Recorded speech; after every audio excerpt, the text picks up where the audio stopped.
तर हाय मित्रांनो, स्वागत आहे तुमचं माझ्या मिनी ब्लॉगमध्ये. तर इथून आम्ही स्वामीच्या मठामध्ये रात्रभर मुक्काम करून सकाळी आंघोळ वगैरे करून आम्ही निघालो. दर्शन घेऊन स्वामीचं दर्शन घेतलं आणि निघालो पंढरपूरला. तर पंढरपूरला गेल्यावरती मी तुम्हाला दाखवते बघा. हे मठ आहे स्वामीचा. हे पंढरपूरचे बसच्या तिथं उतरल्यावरती एक 10 मिनटाच्या अंतरावरती हे मठ आहे. मठ बघायला लांबून लांबून लोक येतात. ह्या मठामध्ये खालून आपण आतमध्ये शिरलो तर आतमध्ये शिरल्यावरती तिथून जे ही मूर्त्या सुरू होतात ते वरती निघेपर्यंत वरून पण परत खाली यायचं. आणि याच्या आतमध्ये एकदा तुम्ही जर घुसले तर तुम्ही एक माणूस परत रिटर्न येऊ शकत नाही, कारण एकच माणसाचं जागा असते आतमध्ये भुयारमध्ये खाली जाण्यासाठी.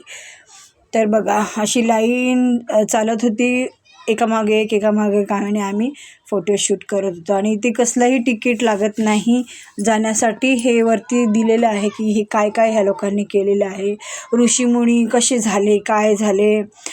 हे एवढे देव आहेत, एवढ्या मूर्त्या आहेत. हे विठ्ठल आहे, विठ्ठलाचं भक्त आहे. हे बघा, हे सगळे ऋषीमुनी आहेत जुने, पहिले ज्या लोकांनी काही कार्य केलेले आहेत.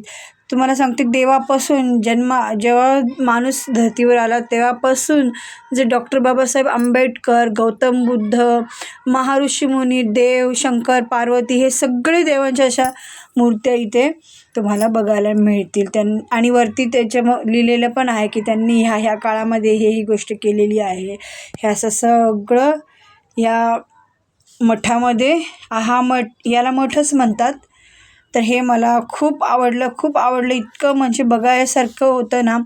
आणि एकदा आतमध्ये आपण गेलो तर आपण 1-1.5 तासानंतरच बाहेर पडतो. आणि जर अर्ध्या तासात तुम्हाला बाहेर पडायचं असेल तर तुम्ही पडू शकत नाही, कारण तुम्हाला ऐनशीरच तुम्हाला जावं लागतं आणि एकच माणसाचं जागा आहे जाण्यासाठी. असं हे मठ आहे बघा. गौतम बुद्ध पण आहे, डॉक्टर बाबासाहेबांचं पण तिथं संविधान दिलेलं आहे. इथं संविधान देताना आहेत, महात्मा फुले आहेत, भरपूर सगळे आहेत. आणि गणपती, शंकर, पार्वती, कृष्णाला कसं कृष्णाच्या मामाने मारलं होतं, टोपलीत घालून कृष्णाच्या वडिलांनी त्यांना घेऊन गेले होते, ते पण आहे. सगळं आहे. हे देव आहेत बघा. हे ऋषीमुनी आहेत, तप जप करत असतात. पहिले ऋषीमुनी बसायचे देवाचं जप करत, त्यांना देव प्रसन्न व्हायचा.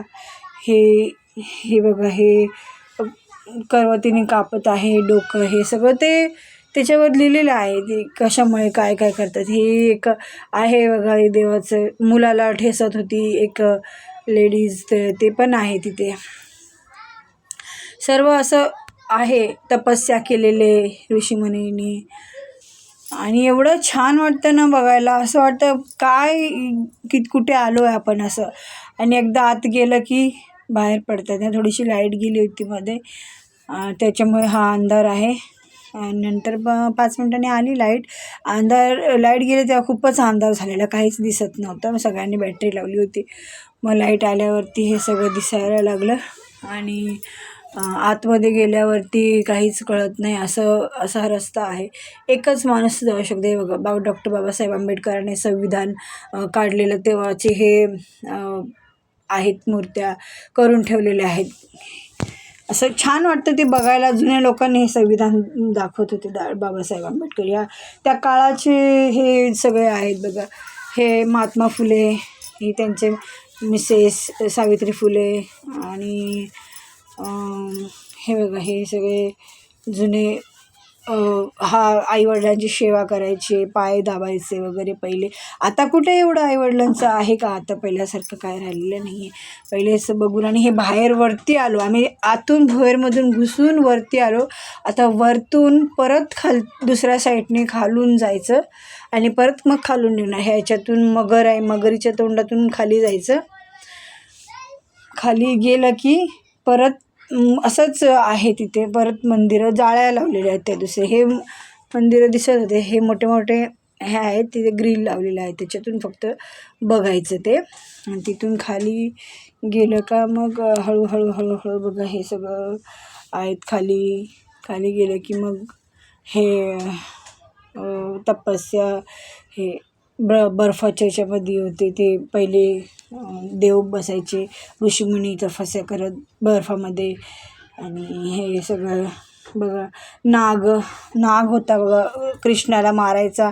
आम्ही लहानपणी कृष्णाची सिरियल बघायचो ना, त्याच्यामध्ये ते नाग नाचत होता कृष्णाच्या याच्या नागाच्या फणीवर कृष्ण नाचायचा. हे सगळं हे विठ्ठल मोठा मूर्ती विठ्ठलाची खूप मोठी आहे. तर ते सगळं आम्ही टी व्हीमध्ये बघितलं होतं, आज प्रत्यक्ष सगळं बघायला मिळालं आहे. तर खूप छान